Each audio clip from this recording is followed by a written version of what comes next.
Sələfi qardaşlarımızdan biri belə bir sual yazıb. Deyir ki, mən sizə özümün və bir çox subay qardaşların yaşadığı problemi bildirmək istəyirəm. Bizim saqqallı olduğumuz içki və musiqi olan məclislərə getmədiyimiz üçün cahillər bizə qız vermirlər. Amma əksər qardaşlar da evimiz, maşınımız, imkanımız olmadığı üçün qız vermək istəmirlər. Zinanın çox asan olduğu bu dövrdə evliliyi bizim üçün çox çətinləşdiriblər. Sizdən xahiş edirəm bu barədə nəsihət edəsiniz. Təbii ki, bu sual həqiqətən də günümüzdə ən aktual, ən problemli və həmçində ən vacib və ən önəmli suallardan biridir.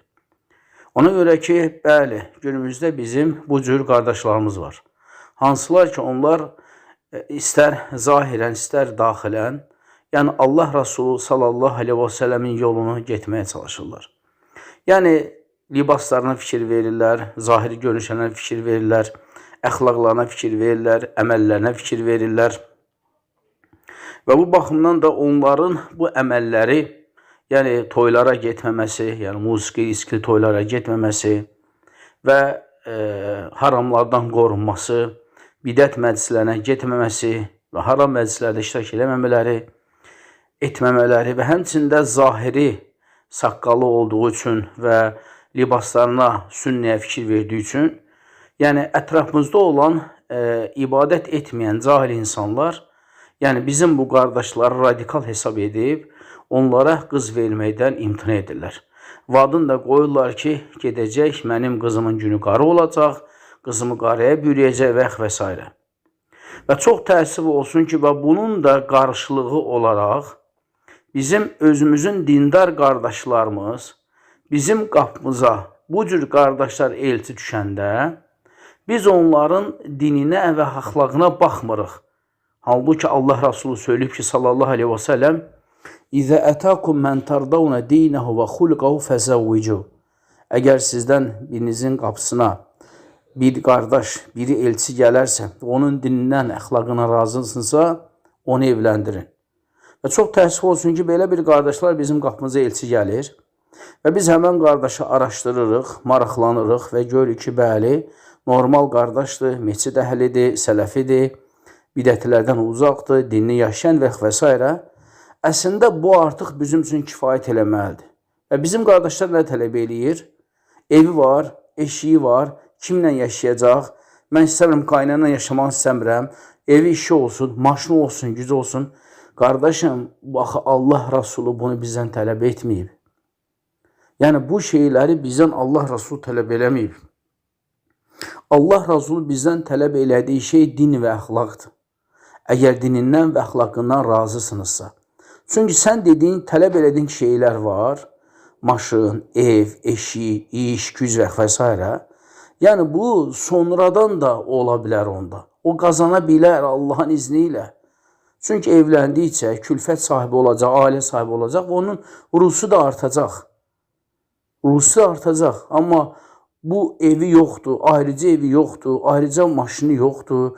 Yəni, işi gücü biznesmen deyil və s. Müəyyən bir məvacib qarşısında işləyir, çalışır. Mən sənə qız verə bilmərəm, sənin evin yoxdur. Mən qızımı verəmərəm, mənim qızım istəmirəm, qaynana yaşasın, baldızla yaşasın. Axı, bu tələblərin sonunda, yəni siz günaha da bata bilirsiniz. Siz axı sonradan peşman olursunuz. Siz bax, bu cür qardaşlara, əxlaqlı, dini olan qardaşlara qız verməyib, siz imkanlı axtaranda artıq baxmırsınız onun dini var yoxsa yoxdur. Bir soruşmursunuz bu adamın halı nədir, orası nədir, burası nədir. Hə, imkanı var, villası var, işi gücü var. Hə, ver ona, həbsi oxutayıb. Bilmirsən, heç bu adam ümumiyyətlə namazlarında davamlı deyil, meçid əhli deyil. Artıq sən bu əməlinlə Allah Rasulun sünnəsini yox, öz nəfsivə olan sünnə yaşayırsan, yol yaşayırsan. Yəni, mən istəyirəm mənim qızım ayrı yaşasın, imkanlı yaşasın. Axı, sən qorxmursan ki, Allahdan o var dövlət, o sənin qızını da azdırar. O, zaten həmən o oğlan, yəni varlı oğlan, sən dediyin, hansı ki, dininə araşdırmırsan, dini sənə maraqlı deyilsə də, sən bilmirsən, ümumiyyətlə, onun namazları davamlı deyil. Ümumiyyətlə onun pis vərdişləri var, yoxsa yoxdur. Və dərhala imkanı var, o var, bu var. Filan qardaş tanıyır, hə, yaxşıdır, hə, verək getsin, tək ki, gün görsün, zad eləsin. Həmçində elçiliyə gələndə bahalı maşınlar, zadlar. Yəni, sən ki, qız atası biraz fəxr edir ki, mənim qızımın dalınca Range Roverlər gəldi, qara ciplər gəldi, filanca toyu belə oldu, filan restoranda və s.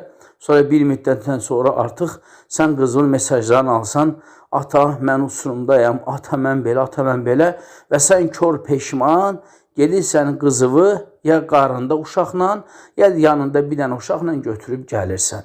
Sonra deyirsən ki, vay, vay, vay, filan qardaş gəlmiş, gəlib bilsədim o qardaşa verədim.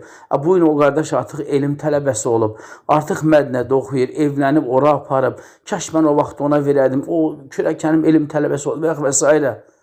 Ya bax, budur qardaşlar, o şərt deyil ki, qeyb elm tələbəsi olsun. Ən azı dürüst müsəlman olsun, davamlı müsəlman olsun, sabit müsəlman olsun. Ona görə bizim tövsiyəmiz o qardaşlara ki, hansı ki, sizin qapınıza dini və əxlaqı razı qaldığınız bir kimsələr elçi gəlirsə, siz öz nəfsinizin yolunu seçməyin. Öz nəfsinizə yeni sünnə yolu düzəltməyin. Siz Peyğəmbərimizin sallallahu aleyhi və səlləm yolunu gedin və həmən qardaşlara da öz qızlarınızı əmanət edə bilərsiniz. Arxain ola bilərsiniz ki, o necə özü dinini yaşayır, yolunu yaşayır, Allah Rasulunun yolunu yaşayır, eləcə də sənin qızının da əlindən tutacaq, o yolu da ona yaşadacaq. Və tövsiyəmiz budur ki, o qardaşlara, yəni Allahdan qorxun, necə ki, hər bir məsələdə haqq, ədalət, sünnə, Peyğəmbərimizin yolu deyiriksə, evlənmək məsələsində də bizim gözəl, əxlaqlı, tərbiyəli, dinini yaşayan qardaşlarımızın qapısını bağlamayın, onlara qapı açın, onları evləndirin və inşallah ki, xeyrin də dünyada və axirətdə də görəcəksiniz.